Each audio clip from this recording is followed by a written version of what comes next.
आइए पता लगाएं। कागज का एक आयताकार टुकड़ा लीजिए। ये आयताकार टुकड़ा है, आयताकार जानते ही हो, वर्ग और आयत, आयत है ना ये। उसे आधा मोड़िए। आधा बनाने के लिए अलग अलग तरीके खोजिए। तो इसमें कोई ज़्यादा प्रॉब्लम है नहीं, आधा कर सकते हो। एक कागज़ का टुकड़े ले लो, उसको भी कई प्रकार से आधा कर सकते हैं। चाहे वर्ग ले लो, चाहे आयत ले लो, उसका हम आधा आराम से कर सकते हैं। आधे का कंसेप्ट क्लियर हो गया? ठीक है, आधा कर सकते हैं ना सब। चाहे ऐसे मोड़ो, ये देखो मोड़ के दिखाया गया है, ऐसे मोड़ सकते हैं और ऐसे भी मोड़ सकते हैं, ऐसे पट करके। ठीक है, खड़ा इसको ऐसे करके मोड़ सकते हैं या ऊपर से नीचे की तरफ को मोड़। आधा आधा हो गया। हाँ, यही था इसमें। तो एक बना के देखना है, आधा मोड़ के देखना है, बराबर मोड़ना है। आगे देखते हैं। आइए चर्चा करते हैं। अब ये कहानी है छोटी सी, इसको पढ़ लेते हैं। ठीक सब आइए चर्चा करते हैं। ध्यान से कहानी सुनो। एक बूढ़ा व्यक्ति था जिसके दो बेटे अमित और बाला थे। कौन कौन से थे?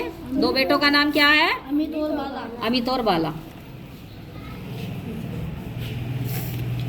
उसने अपने बेटों को एक आम का पेड़, ये आम का पेड़ है, एक लैंप, ये लैंप है, और एक ऊनी कंबल दिया, ये कंबल है। दिखाओ कंबल। ठीक है। एक बूढ़ा व्यक्ति था जिसके दो बेटे अमित और बाला थे। उसने अपने बेटों को एक आम का पेड़, एक लैंप और एक ऊनी कंबल दिया। उसने उनसे ये चीज़ें आपस में बांटने को कहा कि ये तीन मेरे पास चीज़ें हैं, इनको आपस में बांटो। अमित एक चालाक आदमी था। ठीक, उसने अपने भाई से कहा, आओ हम चीज़ों को बराबर बराबर बांट लेते हैं। मैं फल रखूँगा, तुम पेड़ रखना। ठीक है, मैं रात में लैंप रखूँगा, तुम दिन में लैंप रखना। ना दिमाग लगा रहा है ना काफ़ी। मैं सर्दियों के दौरान आधे साल तक कंबल रखूँगा, तुम इसे गर्मियों के दौरान आधे साल तक रखना। बाला सहमत हो गया। ठीक है, क्या यह बांटने का सही तरीका है? क्या सही तरीके से बांटने का कोई और रास्ता है? तो क्या होगा, कैसे बांट सकते हैं बताओ, कोई बताएगा मुझे? कैसे बताओ, कैसे बांटेंगे? एक बूढ़ा व्यक्ति है, उसके दो बेटे हैं, अमित है और बाला है। अब तीन चीजें उनके पास हैं। क्या क्या चीजें हैं उनके पास? क्या क्या चीजें हैं? उधर से पेड़, हाँ, खड़े हो गए। कंबल। हाँ, कैसे बांटोगे बताओ? पेड़ को कैसे बांटोगे? लैंप को कैसे बांटोगे? कोई बताएगा?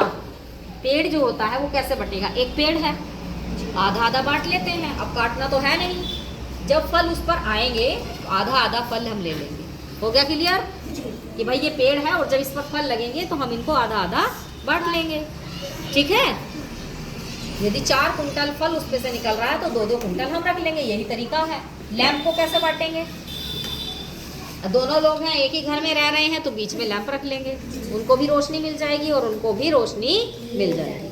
ठीक है, तो इस तरह से हम लैंप को बांट सकते हैं। अब आया कंबल। जब एक साथ रह रहे हैं, दोनों भाई हैं, तो दोनों ओढ़ सकते हैं, तभी तो प्यार रहेगा। तो ये तो आपस में साझा करके ही तो हम कर सकते हैं काम को। आधा आधा थोड़ा ही ना बांट पाएंगे, तो इस तरह से तुम भी बड़े हो जाओगे। तो इस तरह से बंटवारा नहीं होता है। बंटवारा करने का तरीका क्या होता है? आपसी सहयोग से ही हम एक दूसरे का सामान ले सकते हैं ना, तो काम भी चल जाएगा। अब सर्दियों में उसे जरूरत पड़ेगी तो कैसे ओढ़ेंगे? एक साथ सो सकते हैं, भाई भाई हैं, क्यों नहीं सो सकते? ठीक है ना, बस करो। इधर का क्या करेंगे? बीच में रख लेंगे लैंप, पूरे घर में रोशनी रहेगी। बांटने की जरूरत क्या है? और पेड़, जब पेड़ से जो फल आएंगे उनको ले सकते हैं। क्या हुआ? ठीक, चल।